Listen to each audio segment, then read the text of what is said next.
নমস্কার, প্রাইম নিউজে আপনাদের স্বাগত। আমি আপনাদের সাথে রয়েছে মৌসুমী। দেখে নেব খবর বিস্তারিত। ভারতের নির্বাচন ব্যবস্থা মৃত বলে শনিবার আরো একবার অভিযোগ করলেন বিরোধী দলনেতা রাহুল গান্ধী। প্রত্যুত্তরে প্রমাণ থাকলে তা পেশ করার চ্যালেঞ্জ ছুড়ে দিলেন প্রতিরক্ষা মন্ত্রী রাজনাথ সিং। গত 10 দিনের মধ্যে তৃতীয়বারের মতো নির্বাচন কমিশনকে নিশানা করেছেন লোকসভার বিরোধী দলনেতা রাহুল গান্ধী। ভারতের নির্বাচন ব্যবস্থা মৃত, আগামী দিনে আমরা প্রমাণ করব কিভাবে লোকসভা নির্বাচনে কারচুপি করা যেতে পারে এবং তা ঘটছে বলে শনিবার আবারও একবার অভিযোগ করলেন রাহুল গান্ধী। ভারতের প্রধানমন্ত্রীর সংখ্যা গরিষ্ঠতা খুবই কম। যদি 10-15টি আসনেও কারচুপি না হতো তাহলে ভারতের প্রধানমন্ত্রী হতে পারতেন না তিনি। দিল্লির বিজ্ঞান ভবনে আয়োজিত বার্ষিক আইনি সম্মেলন 2025-এ এই কথা উল্লেখ করলেন Rahul Gandhi. Now, you'll be shocked at the amount of detail we've gone into. And you will see, with no doubt, zero doubt, how a Lok Sabha election is stolen.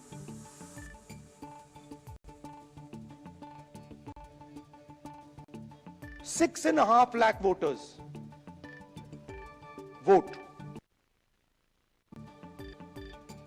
and 1.5 lakh are fake.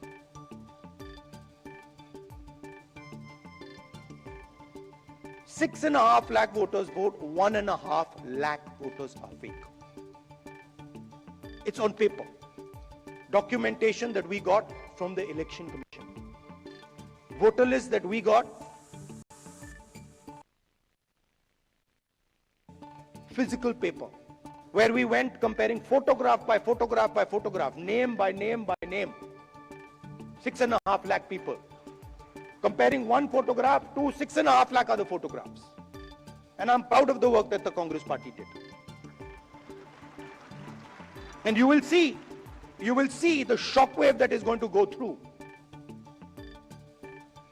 the electoral system when we release this data. It's literally like an atom bomb. Because the truth, my friends, is that the election system in India is already dead.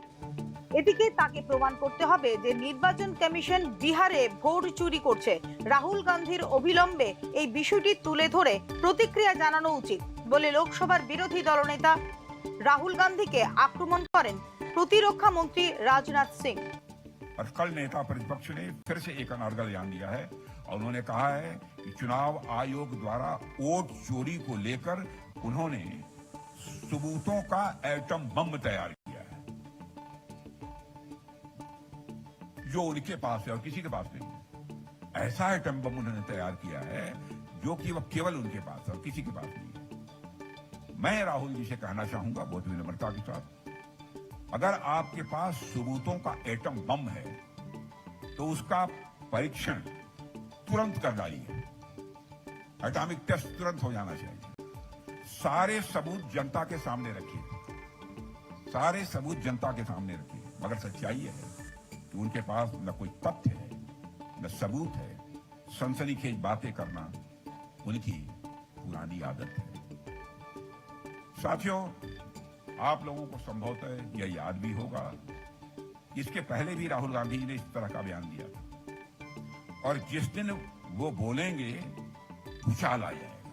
एक बार और बयान दिया था, जिस दिन मैं बोलूंगा उस दिन भूचाल आ जाएगा। जब वो बोले तो खोदा पहाड़ निकली चूही। मैं तो राहुल जी से यही कहूंगा कि जल्दी से जल्दी एटम बम फोड़ दीजिए, विलंब मत कीजिए। बस अपने आप को संतुलित और सुरक्षित रखिए। এর আগে 1 আগস্ট এক মন্তব্যে নির্বাচন কমিশন ভোট চুরি করছে, আমাদের কাছে একটি পরমাণু বোমা আছে, যখন এটি বিস্ফোরিত হবে তখন নির্বাচন কমিশন টিকবে না বলে মন্তব্য করেছিলেন রাহুল গান্ধী। সংবিধান রক্ষাকারী প্রতিষ্ঠানটি নিশ্চিহ্ন করে দেওয়া হয়েছে এবং দখল করা হয়েছে। নির্বাচন কমিশনের মতো কোনো প্রতিষ্ঠানের অস্তিত্বই নেই এবং এর প্রমাণ আছে আমাদের কাছে বলেও মন্তব্য করেছিলেন Rahul Gandhi. Bureau report, news নাও। কৃষকদের আস্থা বেড়েছে এই সরকারের উপর। এক্ষেত্রে কৃষক এবং কৃষির উন্নয়নে সচেষ্ট সরকার। পিএম কিষাণ সম্মান নিধির 20তম কিস্তি কিস্তি প্রদান উপলক্ষে আয়োজিত অনুষ্ঠানে এরকমটাই জানালেন মুখ্যমন্ত্রী ডক্টর মানিক সাহা। ভারতের কৃষকদের জীবনে সমৃদ্ধি ও স্থিতিশীলতা আনার লক্ষ্যে একটি যুগান্তকারী উদ্যোগ হিসেবে প্রমাণিত হয়েছে প্রধানমন্ত্রী কিষাণ সম্মান যোজনা। এই যোজনার অধীনে শনিবার উত্তরপ্রদেশের বারাণসী থেকে একটি ক্লিকের মাধ্যমে দেশের 9.7 কোটিরও বেশি কৃষকের ব্যাংক অ্যাকাউন্টে 20,500 কোটি টাকারও বেশি অর্থ সরাসরি হস্তান্তর করেছেন প্রধানমন্ত্রী নরেন্দ্র মোদী। এই অর্থ প্রধানমন্ত্রী কিষাণ সম্মান নিধির 20তম কিস্তি হিসেবে পৌঁছেছে কৃষকদের কাছে। এই উপলক্ষে এডিনগরের রাজ্য কৃষি গবেষণা কেন্দ্রে আয়োজিত হয় অনুষ্ঠান। এতে উপস্থিত ছিলেন মুখ্যমন্ত্রী ডক্টর মানিক সাহা। প্রধানমন্ত্রী কিষাণ সম্মান নিধির 20তম কিস্তিতে ত্রিপুরার কৃষকরা পেলেন 45,43,74,000 টাকা। এই ক্ষেত্রে রাজ্যের প্রাপক মোট 77,143 জন কৃষকও অন্তর্ভুক্ত বলে জানিয়েছে মুখ্যমন্ত্রী ডক্টর মানিক সাহা। আজকে অর্থাৎ 2 আগস্ট 2025 দেশের যশস্বী প্রধানমন্ত্রী নরেন্দ্র মোদীজি এই উত্তরপ্রদেশের কাশী বারাণসী থেকে পিএম কিষাণ সম্মান নিধি উপলক্ষে সারা দেশে প্রায় 9,70,00,000 অধিক কৃষকের ব্যাংক অ্যাকাউন্টে কত দেওয়া হয়েছে? 20,500 কোটি টাকারও বেশি ডিজিটাল পদ্ধতিতে একটা বুতাম টিপলো সরাসরি মানুষের 20তম কিস্তি পৌঁছে গেছে। এটা আমরা ভাবতে পারি না যে এটাও সম্ভব। আগামী দিন কি হবে আমি জানি না। যুগের শেখে আর্টিফিশিয়াল ইন্টেলিজেন্স যুগ আসছে। আপনারা নিজেরাও হয়তো দেখতে পাবেন যে টাকাগুলো ঢুকছে ব্যাংকের ভিতর। আগামী দিনে এরকমও হতো। আমরা কিন্তু এটাকে ফিজিক্যালি দেখতে পাচ্ছি না। আরেকটা বিষয় আপনাদের অবগতির জন্য জানাচ্ছি যে যারা পাত্রা পাবক যারা কৃষকগণ আছেন ত্রিপুরাতে আমরা ROFR অর্থাৎ রিকগনিশন অফ ফরেস্ট রাইট যারা পাত্রা পেয়েছেন তাদেরকেও 77,143 জন তাদেরকেও কিন্তু আমরা নিয়ে এসেছি। তারাও কিন্তু এই যে বেনিফিটটা সেটা পাচ্ছে, তারাও কিন্তু ইনক্লুডেড। আমাদের রাজ্যে এখন যারা রেজিস্টার্ড কৃষকগণ আজকে এই 20তম কিস্তির কত পেল আজকে? 45,43,74,000 টাকা। এবং বিভিন্ন ডিস্ট্রিক্টের কথা যদি আপনাদের সামনে তুলে ধরি, ধলাই জেলায় 7,44,36,36,000 টাকা পেয়েছে। গুমতি জেলায় 7,24,58,000 টাকা পেয়েছে। খোয়াই জেলায় 4,23,28,000 টাকা। উত্তর ত্রিপুরা জেলায় 8,41,78,000 টাকা। সিপাহীজলা 5,34,54,000 টাকা। সাউথ ডিস্ট্রিক্টে অর্থাৎ দক্ষিণ ত্রিপুরা জেলায় 5,94,86,000 টাকা। ঊনকোটি জেলায় 3,17,16,000 টাকা। পশ্চিম ত্রিপুরা জেলায় 3,62,78,000 টাকা। অর্থাৎ মোট 45,43,74,000 টাকা। কৃষক এবং কৃষির উন্নয়নে সচেষ্ট রয়েছে সরকার। এই ক্ষেত্রে বর্তমান সরকারের উপর ভরসা রয়েছে কৃষকদের, জানিয়েছেন মুখ্যমন্ত্রী ডক্টর মানিক সাহা। কৃষকদের কাছ থেকে রাজ্য সরকার 23 টাকা প্রতি কেজি সহায়ক মূল্যে ধান ক্রয় করছে বলে ওই দিন জানিয়েছেন মুখ্যমন্ত্রী ডক্টর মানিক সাহা। ন্যূনতম সহায়ক মূল্য এখন 23 টাকা প্রতি কেজি হয়েছে। আগে কোথায় ছিল আর এখন কোথায় চলে গেছে।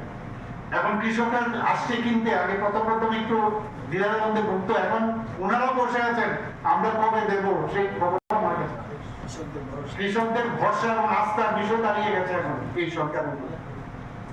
এখন পর্যন্ত মোট 2,25,365 মেট্রিক টন ধান এখন পর্যন্ত কৃষকদের কাছ থেকে কেনা হয়েছে এবং 446 কোটি টাকা কৃষকদের 446 কোটি টাকা।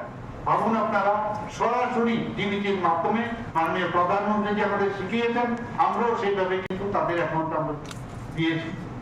সয়েল হেলথ কার্ডের কথা যদি বলি, মোট এখন পর্যন্ত 2,06,742টি সয়েল হেলথ কার্ড বিতরণ করা হয়েছে এবং আমরা 2025-26 অর্থ বছরে আরো 45,000 নতুন সয়েল হেলথ কার্ড আমরা বিতরণ করব। FPO ফার্মার্স প্রডিউসার অর্গানাইজেশন খুব ইম্পর্টেন্ট। আমাদের 58টা ব্লক আছে, তার মধ্যে 58টি একটি করে FPO গঠন করা হয়েছে। কৃষি যন্ত্রপাতি বিতরণ এখন পর্যন্ত আপনারা দেখেছেন বিভিন্ন মধ্যে সব আমাদের প্রোগ্রাম হয়ে থাকে। আমি এক এক সময় অবাক হই, মাননীয় কৃষিমন্ত্রী এখানে উপস্থিত আছেন, উনিও আমাকে দেখে হাসেন, আমিও ওনাকে দেখে হাসি যে এটাও সম্ভব যে এত দামি দামি কৃষি যন্ত্রপাতি, আমরা লাঙ্গলের যুগ আমরা দেখে এসেছি, যেসব কৃষকের যেসব সাবসিডি দিয়ে দেয় অনেকে এমনিতে দেওয়া আছে, তো সেই কৃষি যন্ত্রপাতি এখন পর্যন্ত কত ভর্তুকি দেওয়া আছে? 204,52,00,000 টাকা ত্রিপুরাতে এখন দেওয়া হয়েছে। আমরা চাই শুধু এগুলো বীজ সে বাজার তক, মাননীয় প্রধানমন্ত্রী বলছে বীজ সে বাজার তক। প্রধানমন্ত্রী কিষাণ সম্মান নিধি যোজনা 2018 সালে চালু হয়েছিল, যার উদ্দেশ্য ছিল দেশের ক্ষুদ্র ও প্রান্তিক কৃষকদের আর্থিক সহায়তা প্রদান করা। এই যোজনার অধীনে প্রতি বছর 3টি কিস্তিতে কৃষকদের ব্যাংক অ্যাকাউন্টে সরাসরি জমা করা হয় 6,000 টাকা। কৃষকদের কৃষি সংক্রান্ত খরচ যেমন বীজ, সার, কীটনাশক ক্রয় এবং অন্যান্য প্রয়োজনীয় কাজে ব্যবহার করতে সহায়তা করে এই অর্থ। 20তম কিস্তিতে দেশের মোট 9,70,00,000 কৃষকের ব্যাংক অ্যাকাউন্টে সরাসরি প্রদান করা হয় অর্থ। ব্যুরো রিপোর্ট, নিউজ নাও। বিভিন্ন সাবট্রাইব সমাজপতিরাও পাবেন সাম্মানিক। বিষয়টি নিয়ে ইতিমধ্যে প্রতিক্রিয়া শুরু করে দিয়েছে রাজ্য সরকার। এছাড়া জনজাতিদের জন্য প্রতিটি মহকুমায় নিয়োগ করা হবে নোডাল অফিসার। সম্পূর্ণতা অভিযান সম্মান সমারোহে একথা জানিয়েছেন মুখ্যমন্ত্রী ডক্টর মানিক সাহা। রাজ্যের 20টি জাতি গোষ্ঠীর সমাজপতিদের জন্য সাম্মানিক ভাতা 2,000 টাকা থেকে 5,000 টাকা করার সিদ্ধান্তের ঘোষণা ইতিমধ্যেই দিয়েছেন মুখ্যমন্ত্রী ডক্টর মানিক সাহা। এবার রেজিস্টার্ড সাবট্রাইবের সমাজপতি এবং প্রধানদেরও এরকমই সাম্মানিক ভাতা দেওয়ার প্রক্রিয়া শুরু হয়েছে বলে জানিয়েছেন মুখ্যমন্ত্রী ডক্টর মানিক সাহা। শনিবার রাজধানীর প্রজ্ঞা ভবনে সম্পূর্ণতা অভিযান সম্মান সমারোহ শীর্ষক অনুষ্ঠানে এই বিষয়ে বক্তব্য রাখতে গিয়ে রাজ্যের জনজাতি গোষ্ঠীর আর্থ সামাজিক উন্নয়নে প্রতিটি মহকুমায় একজন করে নোডাল অফিসার নিয়োগ করার রাজ্য সরকারের সিদ্ধান্তের কথাও ঘোষণা করেন মুখ্যমন্ত্রী। আমরা ডিসিশন নিয়েছি যারা আমাদের সমাজপতিরা আছেন, সেখানে সমাজপতিদের এত কাজ ওনারা করেন, প্রায় 10টা যে জাতি জনগোষ্ঠী আছে তাদেরকে এতদিন ধরে দেওয়া হচ্ছিল, তাদেরকে সাম্মানিক 2,000 টাকা করে দিচ্ছিল। তা আমরা বললাম যে না, এখানে আরেকটা জিনিস যেটা দেখলাম যে সাম্মানিক দিতে গিয়ে অনেকে আছে রিটায়ার্ড অফিসার, তারাও ওখানে, কারণ এটা সার্কুলার অবস্থায় সেই সমাজপতি হয়। তো আমরা ডিসিশন নিলাম যে না, যারা যদি আপনার কোনো ফাইন্যান্সিয়াল বেনিফিট সরকার থেকে পায়ও, চাকরিতেও থাকে, কেন আমরা দেব না? তো আমরা ডিসিশন নিলাম, এখন 2,000 থেকে 5,000 করলাম।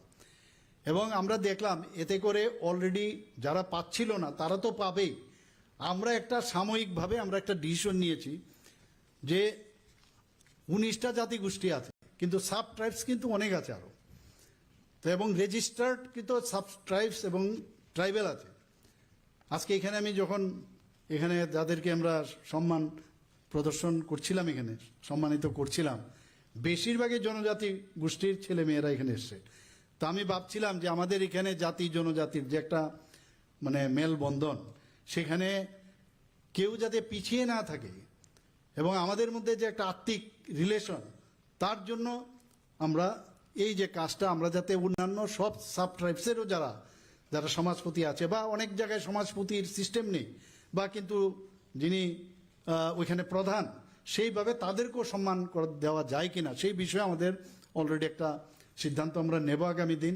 আমাদের সমস্ত চিফ সেক্রেটারি মহোদয়কে আমি বলেছি, ডিএম সাহেবদের বলেছেন যে সমস্ত নাম নেওয়ার জন্য, তো সেই কাজটা করব। এবং আপনারা জানেন কিছুদিন আগে 2005-এ যারা জনজাতিদের দেখার জন্য প্রপারলি কোনো অফিসার ছিল না এবং সেটা উঠিয়ে দেওয়া হয়েছিল, সেটাকে আমি নতুন করে আমরা ঘোষণা দিয়েছি সমস্ত সাব ডিভিশন এবং ডিস্ট্রিক্টে, পার্টিকুলারলি যে জনজাতিদের নোডাল যে অফিসার জনজাতিদের। স্বাস্থ্য, পুষ্টি, শিক্ষা, কৃষি, পরিকাঠামো এবং দক্ষতা উন্নয়নকে মূল মানদণ্ড হিসেবে চিহ্নিত করে নীতি নিয়োগের নির্দেশিকা অনুসারে সম্পূর্ণতা অভিযানে কাজ করছে রাজ্য সরকার। এক্ষেত্রে চ্যাম্পিয়ন অফ চেঞ্জ এর সাফল্য পাচ্ছে রাজ্যের জেলাগুলি।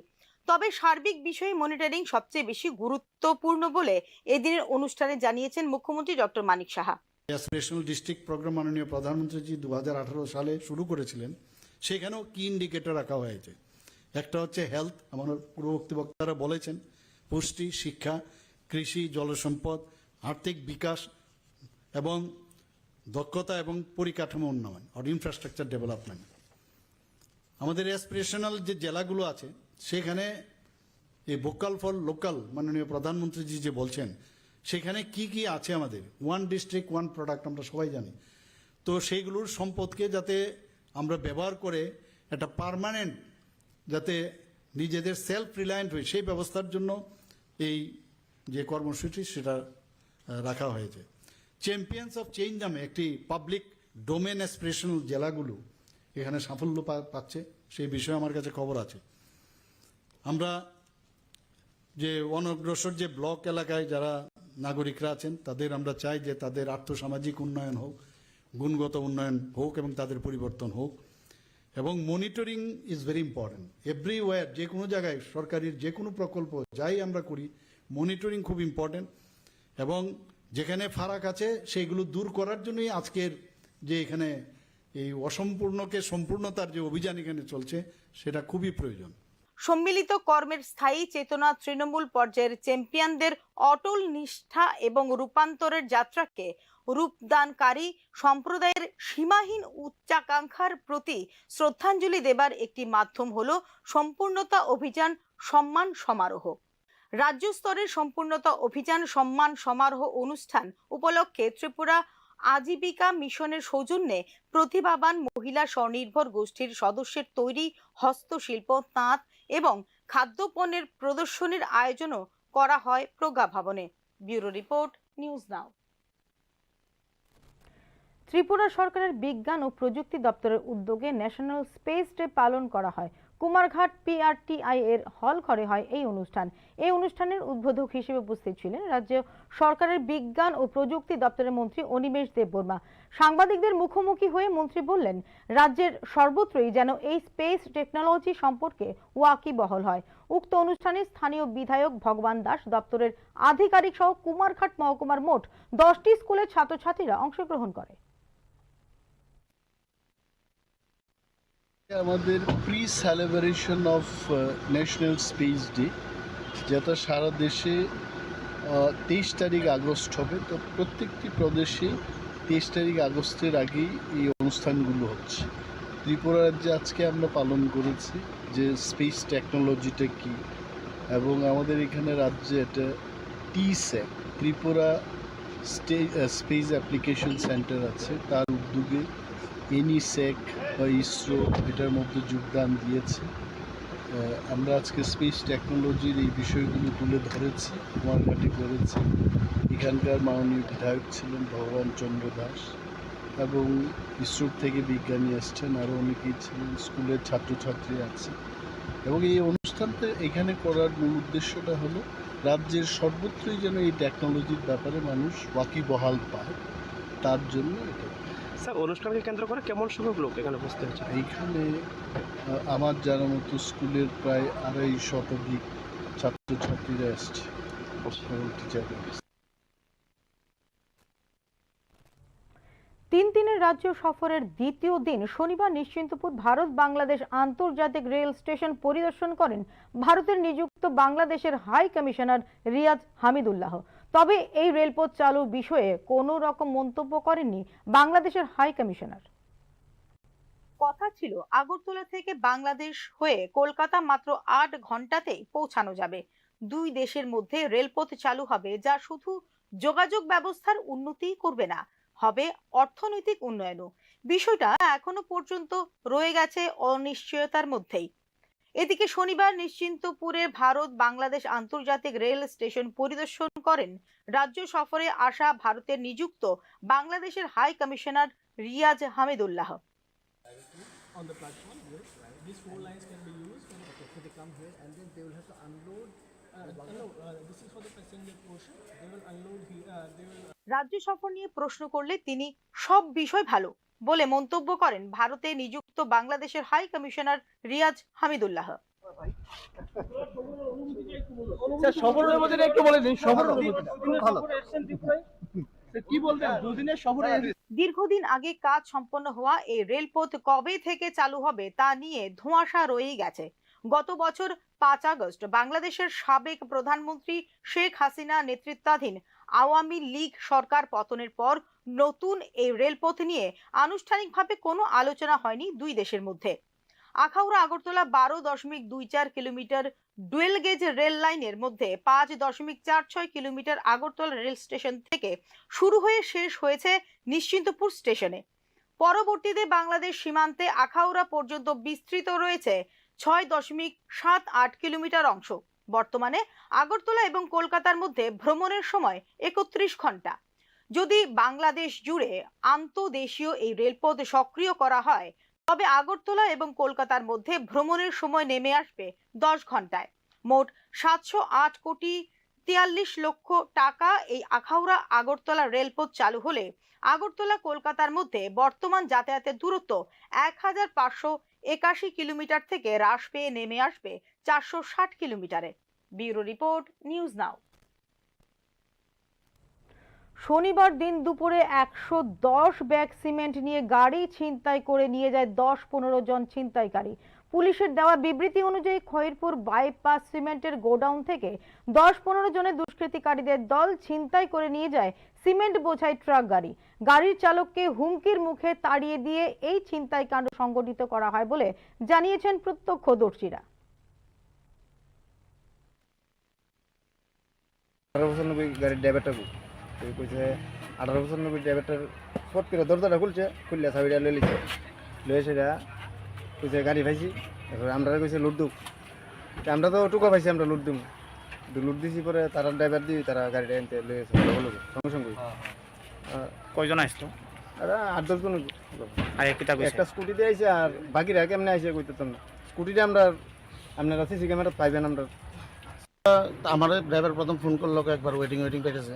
এরপর আমার ফোন করছে, পরে আমি ধরলাম, বলছে দাদা কয়েকজন 8-10 জন লোক আছে, লোকে এসে গাড়িটা নিয়ে গেছে। আমি কিছু গাড়ি কি লোডে লাগাইছিস না? কিছু লোডে লাগাইছি, কত লোড হয়েছে? কিছু 110 ব্যাগ। এরপর পরে এসে জানতে পারলাম যে আরও কত ব্যাগ 10-15 ব্যাগ বাকি আসছিল। লেবার বলে ধমকে এসে তারা বলে লুট করাইছে গাড়িটা। গুডাউনের লেবার ধমকে এসে লুট করাইছে। লুট করে এসে গাড়ির চাবিটা ভিতরেই লাগাই না ছিল। এর কিছু এর ধমকে বক্সে ঢুকছে। বাচ্চা বলবেন কী করবো? বলে হ্যাঁ, গাড়ির চাবি দিয়ে দিছে। তারা গাড়ি লয়ে আনতে গেছে। কতজন আসতো? তারা 10-12 জন ছিল। দিন দুপুরবেলা এরকম গাড়ির মালিক আইছে, হ্যাঁ, তো গাড়ি স্টার সিমেন্ট থেকে লুট কইরা লইয়া যাইতো মনে ড্রাইভারে ফাটাইছে। তো এখান থেকে কে বা কাহারা ড্রাইভারও চিনে না। তারা ওই গাড়িটা ইয়ে করে সেরা ড্রাইভার থেকে লয়ে গেছে।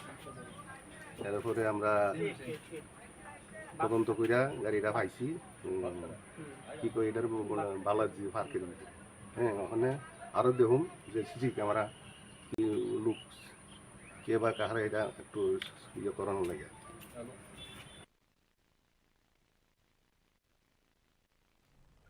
পড়াশোনা ছেড়ে বিয়েতে রাজি না হওয়ায় 14 বছরের নাবালিকা মেয়েকে বাড়ি থেকে তাড়িয়ে দিল মাতা পিতা।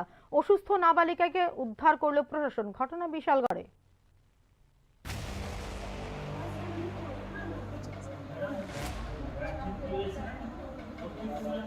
14 বছরের নাবালিকা মেয়ে বিয়েতে রাজি না হওয়ায় বাড়িতে বেধড়ক মারধর করে ঘরবন্দি করে রাখেন খোদ মা বাবা। সেখান থেকে কোনো রকম ভাবে পালিয়ে ঠাকুমার বাড়িতে আশ্রয় নেয় নাবালিকা। পরবর্তী সময়ে অসুস্থ হয়ে বর্তমানে বিশালগড় মহকুমা হাসপাতালে ঠাঁই হলো নাবালিকা মেয়ের। শনিবার দুপুরে খোঁজ খবর নিতে সরেজমিনে বিশালগড় হাসপাতাল ছুটে আসেন ত্রিপুরা চাইল্ড রাইটস কমিশনের চেয়ারপারসন সহ অন্যান্য দায়িত্বপ্রাপ্তরা। 2 বাচ্চা মেয়ে, ওদের গার্জেন দ্বারা নির্যাতিত এবং বাচ্চাদের মা বাবা এই বাড়ি থেকে তাড়িয়ে দিয়েছে। তো বাচ্চাটা খুব অসুস্থ, এখন এই হসপিটালে বিশালগড় হসপিটালে আছে। তো বাচ্চাটাকে আমরা দেখে আসলাম, বাচ্চাটা এখন মোটামুটি সুস্থ আছে। মেয়ে বাচ্চা বলে ওই বাচ্চাটাকে বোঝা মনে করি বাবা, নিজের বাবাই বিয়ে ঠিক করেছিল এবং এটা স্কুলের মাধ্যমে আমরা খবর পেয়েছি এবং স্কুলে গিয়েছি, উত্তর ব্রজপুর স্কুল, মেয়েটা ক্লাস 7-এ পড়ে। তো এই খবরটা পাওয়ার মাত্রই আমরা সঙ্গে সঙ্গে আসলাম এবং এখানে এসে বাচ্চা মেয়েটির সাথে কথাও বললাম এবং সমস্ত ঘটনায় সঠিক। বাচ্চাটিকে একজন 32 বছর বয়সী ছেলের সাথে বিয়ে ঠিক করা হয়েছিল এবং বাচ্চাটা স্কুলে বলেছিল যে বিয়ে করবে না এবং ওর বিয়ে ঠিক হয়েছে। তো সেই অনুযায়ী কিন্তু বাচ্চাটার গার্জেনকে ডাকানো হয়েছিল, কিন্তু তারপর থেকে বাচ্চা ওই মেয়ে দুটিকে বাড়ি থেকে তাড়িয়ে দিয়েছে। বাচ্চা দুটি এখন দিদার সাথে থাকে। বাচ্চা দুটি ভীষণ অসহায় অবস্থা এবং এই ব্যাপারে আমরা খবর পাওয়ার সঙ্গে সঙ্গে আজকে এখানে এসে ডাক্তারের সাথে কথা বললাম, এখন কিছুটা নাবালিকা বিবাহের ক্ষেত্রে সমাজকে সচেতন হবার আহ্বান রাখেন ত্রিপুরা চাইল্ড রাইটস কমিশন। আমাদের ত্রিপুরাবাসী প্রত্যেকটা জনসাধারণকে অনুরোধ করব, বিশেষ করে মা বাবাদের, বাচ্চা মেয়ে বলে কোনো বোঝা নয়, বাচ্চা মেয়েরও আজকাল সব কিছু করতে পারে। আমাদের ভারতবর্ষের মাননীয় রাষ্ট্রপতি থেকে আরম্ভ করে সবাই কিন্তু এখন মেয়েরাও কিন্তু মহাকাশযান থেকে আরম্ভ করে সবখানে পারদর্শীদের সাথে কাজ করে যাচ্ছে এবং সফলতা অর্জন করছে। তো তাই বলে বাচ্চা মেয়ে বলে অবহেলার পাত্রী নয়, তাই কোনো মেয়ে যেন অচিরে জীবন ঝরে না যায় সেই লক্ষ্যে আমাদের কমিশন প্রতিনিয়ত প্রত্যেকটা ত্রিপুরা রাজ্যের কোনায় কোনায় আমরা প্রচার করে যাচ্ছি বাল্য বিবাহ যাতে না হয় এবং ড্রাগসের কবল থেকে বাচ্চারা যেন মুক্ত থাকে। এবং প্রত্যেকটা গার্জেনদের আমরা সতর্ক করছি, 18 বছরের আগে মেয়েদের বিয়ে দেবেন না এবং ছেলেদের 21 বছরের আগে বিয়ে দেবেন না। তাই আমি যারা এই বিয়েটা করার জন্য চেষ্টা করছিল এবং যে বরপক্ষ যারা রাজি হয়েছিল বিয়েতে, তাদের বিরুদ্ধে কি কোনো আইনি পদক্ষেপ গ্রহণ করা হবে? অবশ্যই এটা আমরা তদন্ত করার মাধ্যমে অবশ্যই আমরা এটা অ্যাকশন নেব এবং এটা যদি তদন্তর মাধ্যমে যদি আমরা সঠিকভাবে জানতে পারি তাহলে কিন্তু অবশ্যই এটা অ্যাকশন নেওয়া হবে। কারণ জেনে বুঝে আইন লঙ্ঘন করাটা কিন্তু অপরাধ। আপনারা সবাই জানেন চাইল্ড ম্যারেজ প্রহিবিশন অ্যাক্ট অনুসারে কিন্তু এই বিয়েটা 2 বছরের জেল এবং 1 লক্ষ টাকা জরিমানা কিন্তু আছে। যারা যারা এই বিয়েতে জড়িত থাকবে তাদের কিন্তু অবশ্যই শাস্তি হবে। নাবালিকা বিবাহের ক্ষেত্রে জাতীয় পর্যায়ে 3য় স্থানে রয়েছে ত্রিপুরা। সর্বশেষ পাওয়া সরকারি তথ্য অনুসারে ত্রিপুরায় বাল্য বিবাহের হার 40.1%, যেখানে জাতীয় পর্যায়ে 0.3%। বিহার এবং পশ্চিমবঙ্গের পরেই বাল্য বিবাহের ক্ষেত্রে জাতীয় পর্যায়ে 3য় স্থানে রয়েছে ত্রিপুরা। সামাজিক এই ব্যাধির সমস্যা তৃণমূলে সমাধান করার পাশাপাশি সামাজিক জনজাগরণ প্রয়োজন বলে জানিয়েছেন মুখ্যমন্ত্রী ডক্টর মানিক সাহা। রাজ্যে বাল্য বিবাহ প্রতিরোধে বিবাহের পূর্বে সরকারি রেজিস্ট্রেশন বাধ্যতামূলক করারও চিন্তা ভাবনা করেছে রাজ্য সরকার। Bureau report, news now. রাজ্যভিত্তিক জিএসটি সংগ্রহে 41% প্রবৃদ্ধি নিয়ে জিএসটি সংগ্রহে গোটা দেশের শীর্ষস্থানে উঠে এসেছে ত্রিপুরা। জুলাই মাসে জিএসটি সংগ্রহের সদ্য প্রকাশিত তথ্য পরিসংখ্যানে জানিয়েছে কেন্দ্রীয় অর্থমন্ত্রক। 2025 সালে জুলাই মাসে ভারতের পণ্য ও পরিষেবা কর অর্থাৎ জিএসটি আদায় 1,95,735 কোটি টাকা ছুঁয়েছে, যা বার্ষিক হিসেবে 7.5% বৃদ্ধি পেয়েছে বলে পরিসংখ্যানে প্রকাশ করেছে কেন্দ্রীয় সরকার। টানা চতুর্থ মাসের জন্য জিএসটি সংগ্রহের ধারা 1.90 লক্ষ কোটি টাকারও বেশি বলেন পরিসংখ্যানে উল্লেখ করেছে সরকার। কেন্দ্রীয় অর্থ মন্ত্রণালয় প্রকাশিত পরিসংখ্যান অনুসারে 2025-26 অর্থ বছরের প্রথম 4 মাসে মোট জিএসটি আদায় 8,18,099 কোটি টাকায় পৌঁছেছে, যা আগের বছরের একই সময়ের তুলনায় 10.7% বেশি। কেন্দ্রীয় জিএসটি এবং রাজ্য জিএসটি উভয়ই দ্বি অঙ্কের প্রবৃদ্ধি অর্জনের ফলে অভ্যন্তরীণ লেনদেন থেকে আয় হয়েছে 1,43,023 কোটি টাকা, যা জুলাই 2024 থেকে 6.7% বেশি বলে পরিসংখ্যানে উল্লেখ করেছে কেন্দ্রীয় অর্থমন্ত্রক।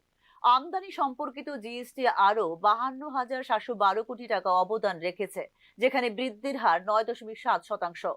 মূলত অমীমাংসিত অভ্যন্তরীণ দাবির নিষ্পত্তির কারণে রিফান্ড ব্যয় তীব্রভাবে বৃদ্ধি পেয়েছে। জুলাই মাসে মোট রিফান্ড 3,27,147 কোটিতে পৌঁছেছে, যা এক বছর আগের তুলনায় 66.8% বেশি। এই পেমেন্টগুলির সাথে সামঞ্জস্য করার পরে নেট জিএসটি রাজস্ব দাঁড়িয়েছে 1,68,558 কোটি টাকা, যেখানে বৃদ্ধির হার 1.7%।